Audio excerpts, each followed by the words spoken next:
y'all. Welcome back to Brave Voices in Education, where we speak truth on our journeys and lift up the people who shaped us. Today's episode is deeply personal. I talk about my first days at Dillon University. So I just want to take you back with me to 1993, to the West Bank of New Orleans, to a place called Harvey. That's where I grew up. A beautifully diverse community full of black, Vietnamese, white, Chinese, Creole, indigenous, Muslim, French folks, all of us trying to figure this thing called life out together. I was a kid with big questions, a quick mouth, y'all, and a heart that hadn't quite found his rhythm yet. See, I got kicked out of my 8th grade algebra class. Yep, honors, algebra no less. I wasn't seen, I wasn't heard, and I definitely wasn't thriving. And so they put me in a class with this man named Charles Vincent, who would not only become my first black math teacher, but a father figure who eventually became my godfather and guiding light. He was a man who didn't just teach equations. He taught us the calculus of what is possible if we believe in ourselves. Mr. Vincent was a military man, like my daddy, disciplined, decisive, dignified, but also deeply human. He saw something in me, and to this day, I still don't fully understand, but I know it saved me. He pulled me into class and said, "You belong here, and I'm going to show you how to master this math thing." And from that moment, everything in my life changed. In junior year of high school, he was the one who taught me how to drive, navigate being an angry and confused teenager who's trying to figure shit out, and a key figure who helped me to figure out what college I was going to. He said, "Son, I'm going to take you to this place called Dillon University. I'm going to be real with y'all. I ain't never heard of Dillon a day in my life. I knew of Southern University because my mama eventually went there and swore by it. I knew of LSU, of course. Everybody knows LSU. But then there was Tulane and Loyola and University of New Orleans, all big names, big campuses. But Dillon, that was new.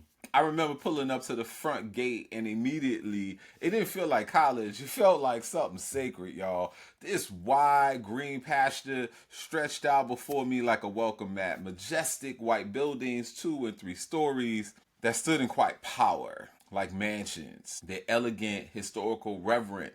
And the caretakers of the space, the black and brown women in uniforms tending to the gardens, touching up the paint, preserving the legacy with every brushstroke and blade of grass. I eventually learned that Dillon University had been founded in 1869 post the Civil War and was born out of 2 institutions committed to education of free black people, Straight College and New Orleans University. It became a space where black excellence wasn't just nurtured, it was expected. And in the years since, every time I stand before students or speak on a stage or guide a young person who's searching for themselves, I know I'm carrying his fingerprints. His legacy lives in my leadership, his gift to the world through me, his calling, if you will, was to lift young people into spaces they couldn't see for themselves. He did it with tenderness, with discipline, with presence, and most importantly, with love.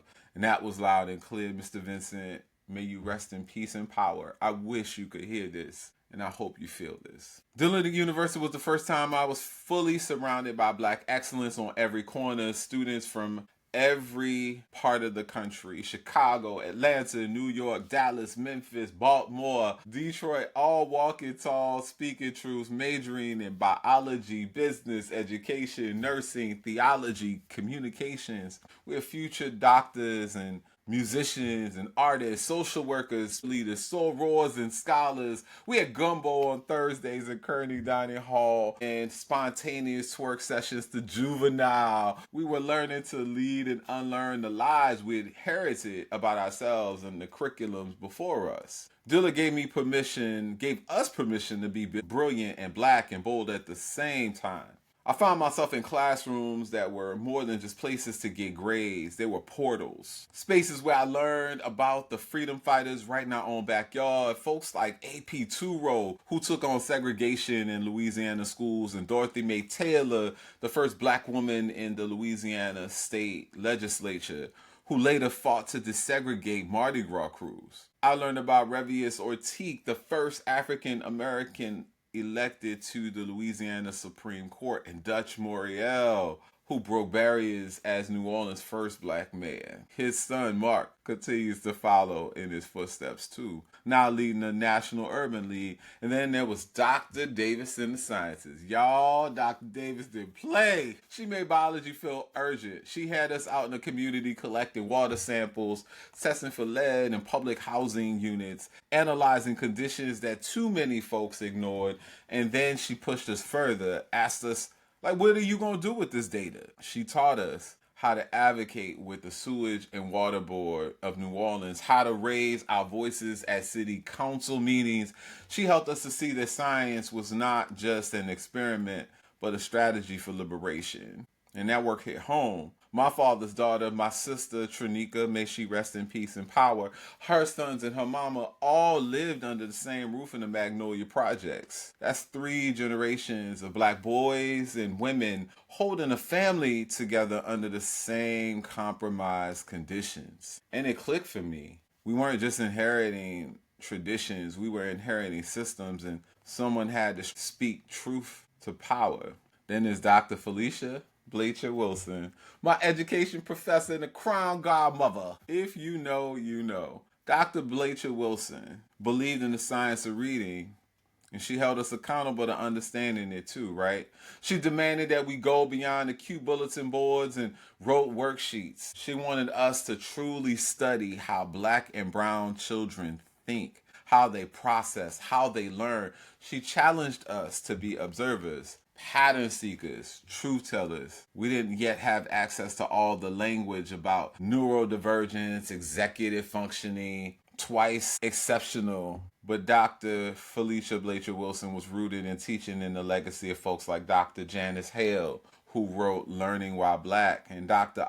Asa Hilliard, who affirmed the genius of African-descended children. She introduced us to thinkers like Dr. Gloria Latz Billings and Dr. Sylvia Ashton Warner, who taught us to center children's experiences and language in our literacy practices. She trained us to be the Dr. Edmund Gordons of our generation, not just teaching content, y'all, but studying cognition. And I'll never forget how she said, your job is not to fix these children, it's to understand them. That lesson shaped my entire approach to teaching and leading. Dr. Felicia Bleacher Wilson gave me the tools to be more than a teacher. She trained us to be educational detectives, not looking for what's wrong, but uncovering what's working, what's beautiful, what's brilliant.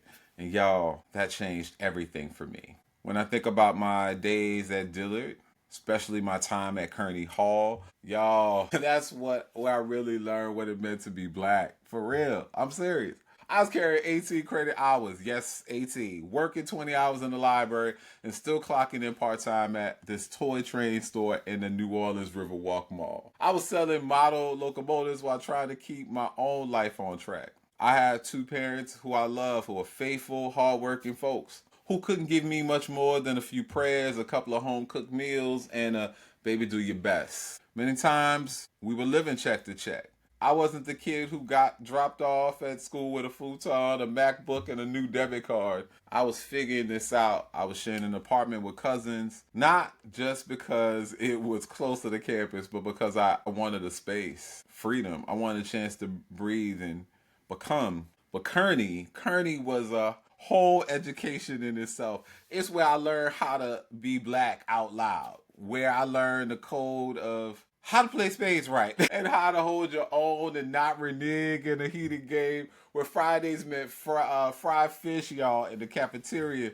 Them catfish strips, the cornbread, mac and cheese served by mamas and aunties and grandmamas who worked in food service. They mothered us too, y'all. They hand you a plate and ask, baby, how your grades? You taking care of yourself?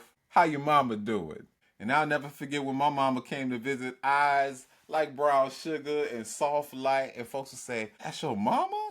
Lord, them eyes, that's gotta be your sister. And my mom would just smile, proud. She just look and give him a hug. And the women in the cafeteria, they knew. They saw her, they saw me. They held it all. And those same women, they were our quiet guardians. They check on us. Come downstairs when the dominoes were clacking too loud or the music was booming a little too long. They'd ask, you been to class today, baby? And remind us that some of us were paying for our own education out of our own pockets, hustling just to stay enrolled, and sitting around playing spades and skipping class. That wasn't the vision our ancestors had for us. They weren't just serving lunch, they were serving accountability, pride, presence. They reminded us, you are the dream. You're doing what we never had the chance to do. Don't waste it. And I held that, still do, because in the midst of everything, the studying, the working, the barely getting by, those women made us feel seen, rooted, and capable. They believed in our believing, in our becoming,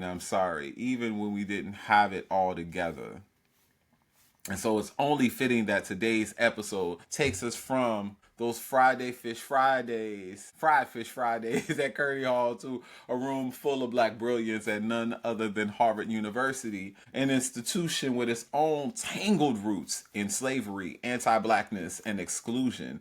A place that wasn't built for us, but where we still find ways to show up, shine, and shift the narrative.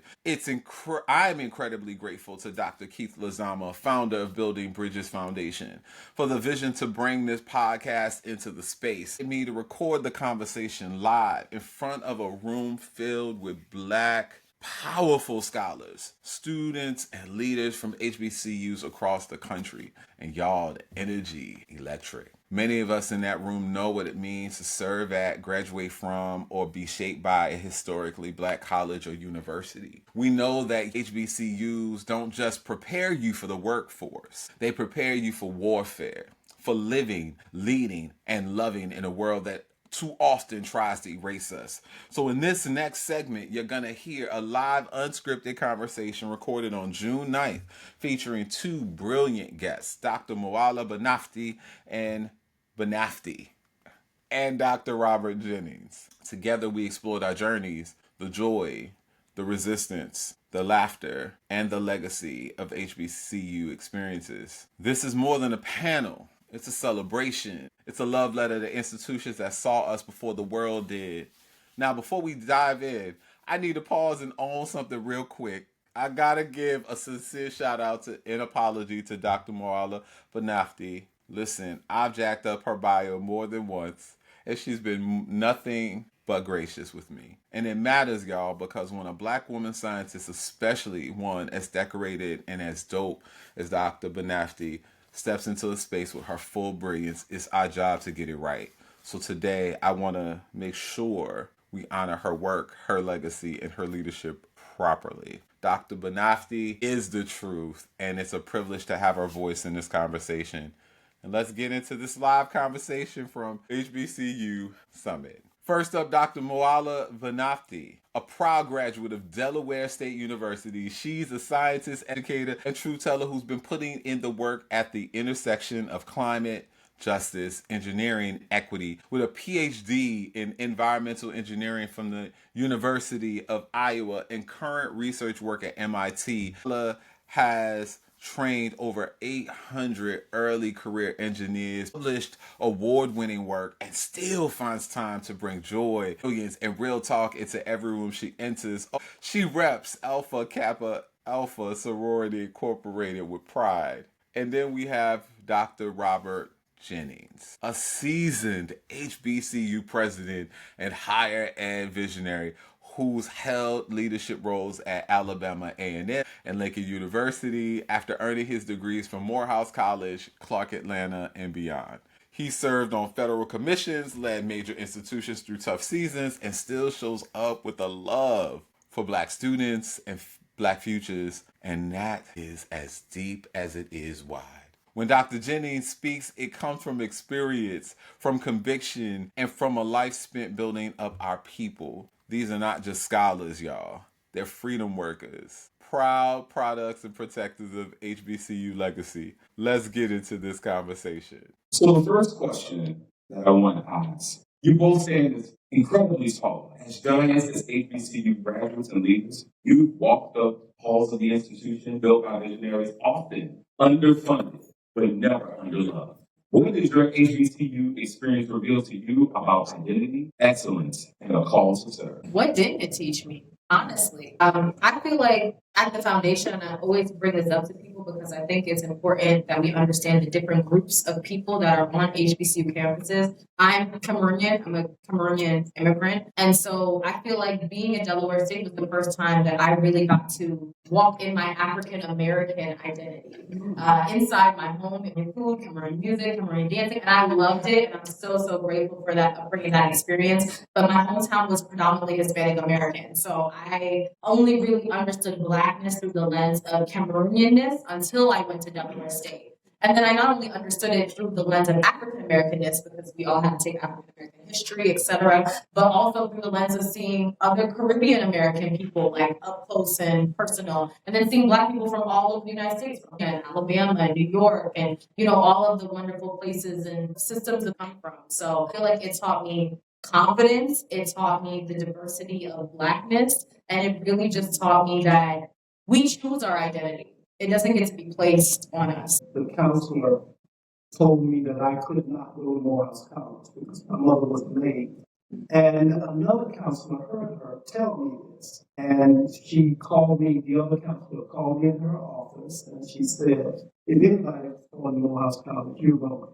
And she said, you're going with money, with finance. I don't care what your mother does. And because of that counselor experience, I am probably who I am today, because it was Morehouse College that helped mold me into the man, kind of the man that I am this very moment. I got to Morehouse College, did fairly well. Teachers there took me under their wings. I became more than just a student with them, I became a friend. They looked out for me, taught academics and life to me. And to this day, many of those instructors I still stay in. And when I became the president of the university, those were the ones who called me first. And Jennings, we knew you had it in you. We knew you could do it. And of course, it gave me the opportunity to thank them again for what they had done for me. So I would say that the HBCU experience that I had, the grounding that I got at Morehouse College, has helped to make me the person I am today. The one message that I think I got from Morehouse, if I didn't get anything else, is that I am to be a servant. And so when I became a college president, that's why I ate in the cafeteria with students 3 days a week. That's why I always had them at my home. On weekends, I had no life of my own. They were always in my house. When I went to Black Tie events, and I went to a bunch of them, I always carried a group of students, at least 2 to 3 students with me. I wanted them to have that kind of exposure. I walked the campus frequently. So that's what the HBCU experience has been for me. It's helped to make me who I am, but most importantly, it's taught me to continue to be a servant in life. I definitely appreciate that.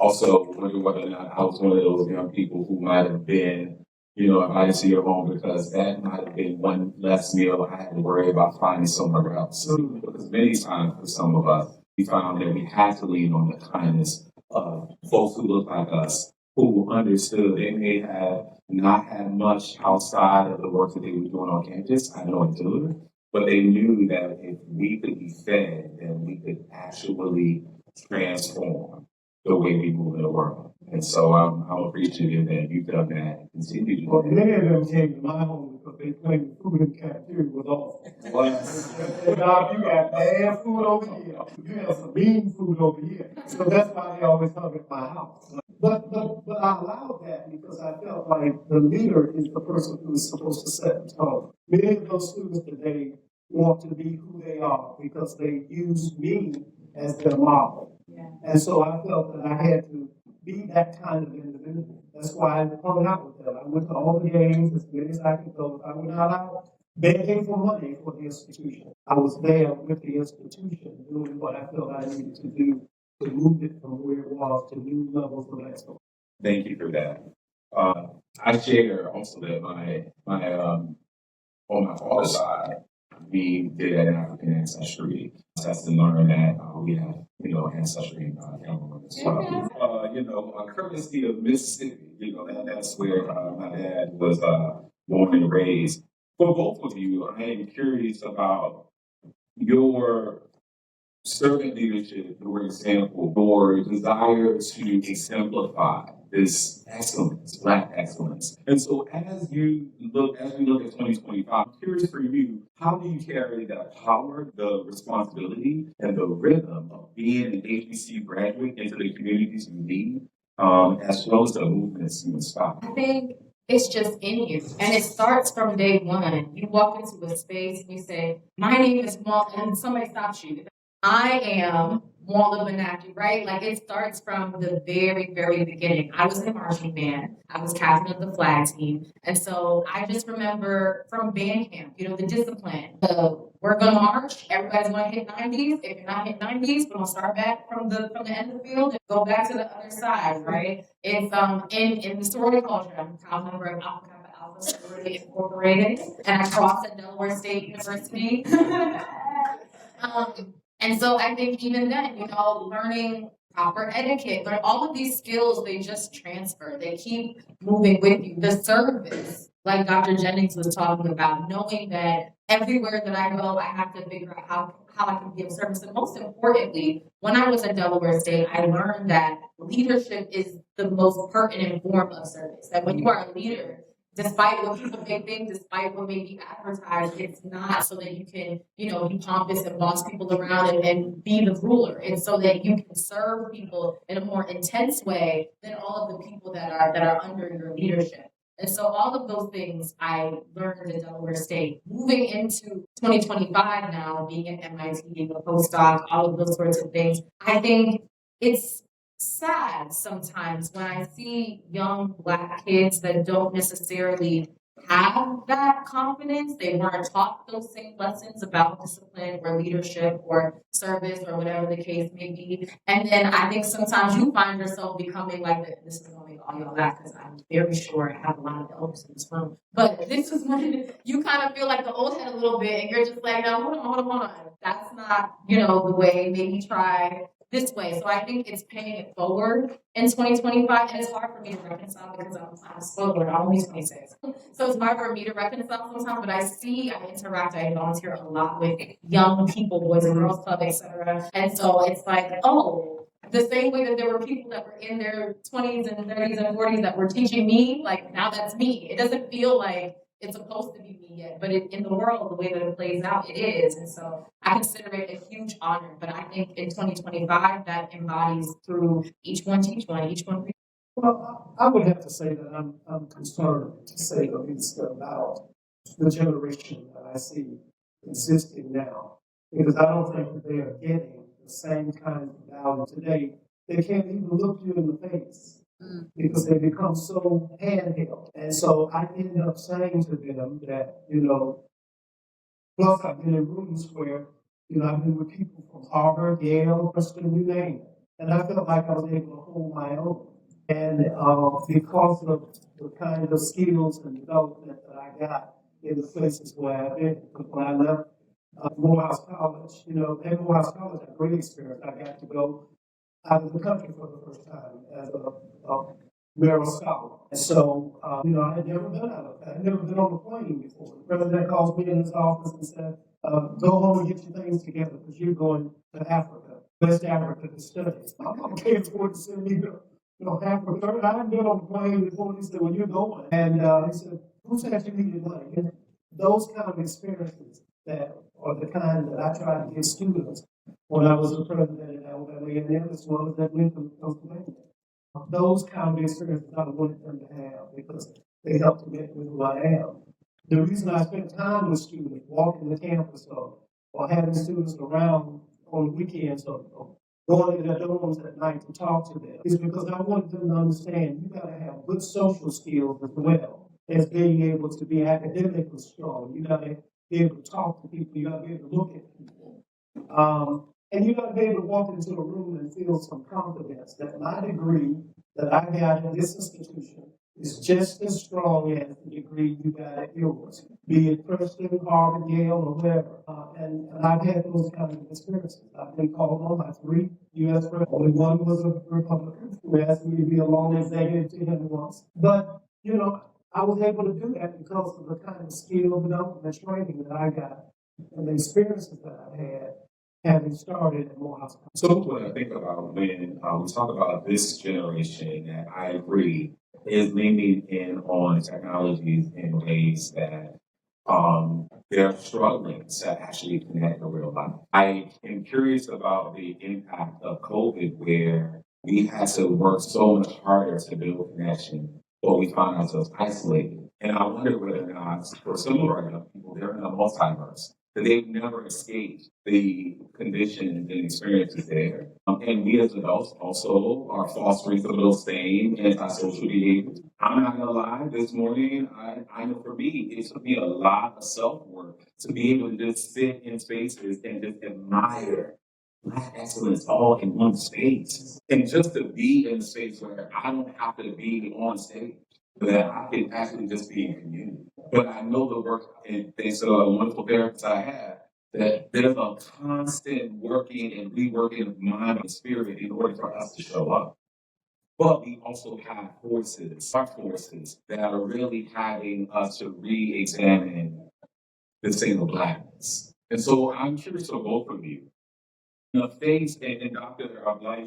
The impact of like Harvard, this institution, this behemoth of an institution, is being a public model for defiance right now. And so I know Harvard doesn't always get it right, regardless of where they stand on the side of this, really depending on who you talk to, right? But we're facing anti-Blackness in a way that we've never imagined. And here, even at Harvard, they're being asked to kiss the ring of this person.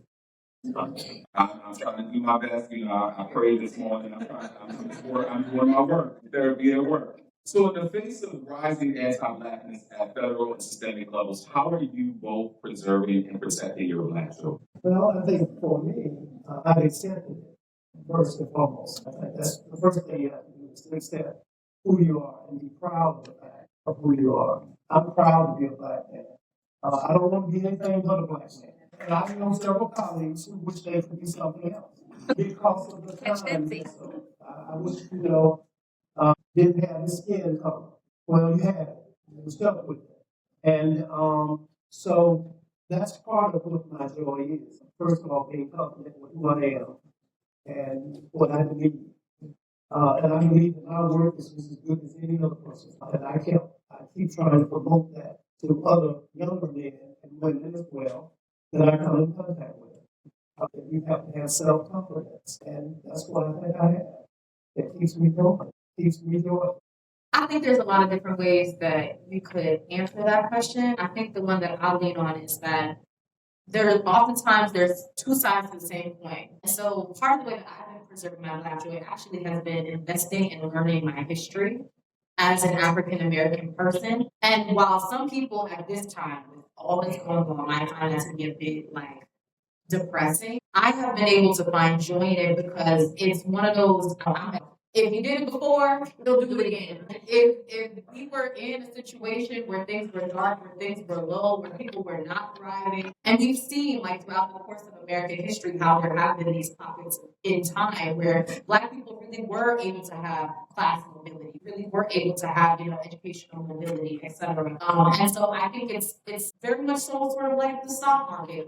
It keeps going like this, and so when you're in this subsection, let's say in a year, and we're in a downturn, it feels like, oh my gosh. But when you look at the broader picture over the course of decades, we are still on the up and up. A great part due to HBCUs. And so I think that if you look at things from the perspective of everything is so terrible, which is so easy to do. I am Gen Z, so I feel it from that perspective. I'm currently on the job market. Best than believe I felt it from that perspective. But if you choose to see things as though it's gonna get better and I'll be here for when it gets better. I'm broke in my 20s, but according to the history of the stock market, I should be doing pretty good in my 30s. I'm telling myself those kinds of things and looking at history. And also primary sources. And when I say primary sources, I think this goes back to the school thing and some of the differences in the education and in what our young Black people are listening to and consuming. A lot of secondary sources. Go back to primary sources. First-hand accounts of things that happened from people that were there, and not just in books and in podcasts and stuff like that, but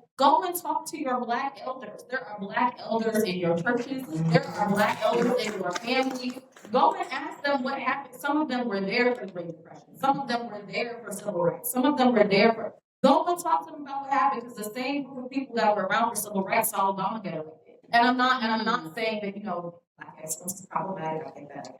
But in general, I'm just saying that for every downturn, there's an upturn. But we create the upturn. It doesn't just happen. It doesn't just appear. So I find joy in understanding my history, understanding that history repeats itself, which means that as much as oppression has repeated itself, victory will also repeat itself. I keep reminding myself that this too will pass. I also remind myself constantly that of all the people that exist on this planet, we are the only group of people, to my knowledge, who has had the kind of adversity that we have experienced almost all of our lives. And we've come out all right. See, they jumped off buildings in the 30s when the stock market boom. It's really not just hurting us, it's hurting the masses. Because when you look at the statistics, there are more white people who get Social Security. There are more white people who get food stamps. And so he's going to end up hurting his own people. I can't tell you the number of people I've heard say, if I know he's going to do this, fine, now I wouldn't have voted for it. Well, no lies. I not only think about the wonderful stories and folks who are like here in this space, there may be some people here who are presenting that mask, presenting that avatar because they have been beaten down, they are going through, and they did their best to put on a fine ensemble and walk into this space. But when they walk out this door, life is going to concede a life for them. Mm-hmm. And each of us represent what could be a life that actually contributes to someone seeing something differently, reading something differently, finding transformation in one insight. Somebody might want to dare bravely and differently out of this moment here. So if there was nothing else that anyone heard from you today, for them to dare bravely in their own way, in their own right, what would you offer to them as they consider your love? I'm an HBCU grad. I'm proud of my Blackness. The world is trying to create glass ceilings and break us down, but we are tremendously blessed in who we are, in community and how we show up. But they just need just a little bit more to walk out. What would be that cup of courage you want to offer? For starters, God loves you. That's number one. Number two would be we have endless access to opportunities, no matter what it seems or what it looks like. There's opportunity all around you. It is so difficult to feel that and embody that. Without saying too much on this mic, I know that more than a lot of people, but there is opportunity all around. If you went to an HBCU, that means you have a network. If you're going to an HBCU, that means you have a network. If you're currently at an HBCU, not only do you have a network, but you have offices, so many offices filled with a lot of you wonderful people. And so extract the resources from every single place that you go to, every institution that you're in, I don't care if it's a restaurant or just talk to people, strike up conversation, extract the resources, extract the opportunity. It's there. Nobody, unfortunately, is going to hand it to you, although I wish that it would be a little bit different, but you can do it because people that were just like you, that had the same circumstances as you or worse, have done it. So find those opportunities, find the resources, extract what you can, and pray. I would certainly say ditto, but I would remind you that no man is an island. And what we often forget is that we have gone through other things in our lives. When we go and do something that is unpleasant, it's certainly not a good feeling. But you never fail to look back sometimes and say, but I went through something 2 years ago that was worse than that. And I got through that. So what leads me to believe I won't get through this? So you have to sort of keep reminding yourself. The second thing I would recommend is that there's absolutely nothing in life wrong with having a mentor or mentors, people that you surround yourself with. Sometimes all you need is a sounding board. Sometimes all you need is just to say it to somebody, and they can give you a nod and say, but have you looked at it from this angle? If you don't have a prayer partner, get you one, because it'll help get you through. And no man is an island. You just have to keep reminding yourself. And you've got to be about community. And that's what we are in this room right now, a community. So don't walk out here today if you're feeling down and depressed and not pull somebody to the side and say, hey, can we exchange cards so I can keep in touch?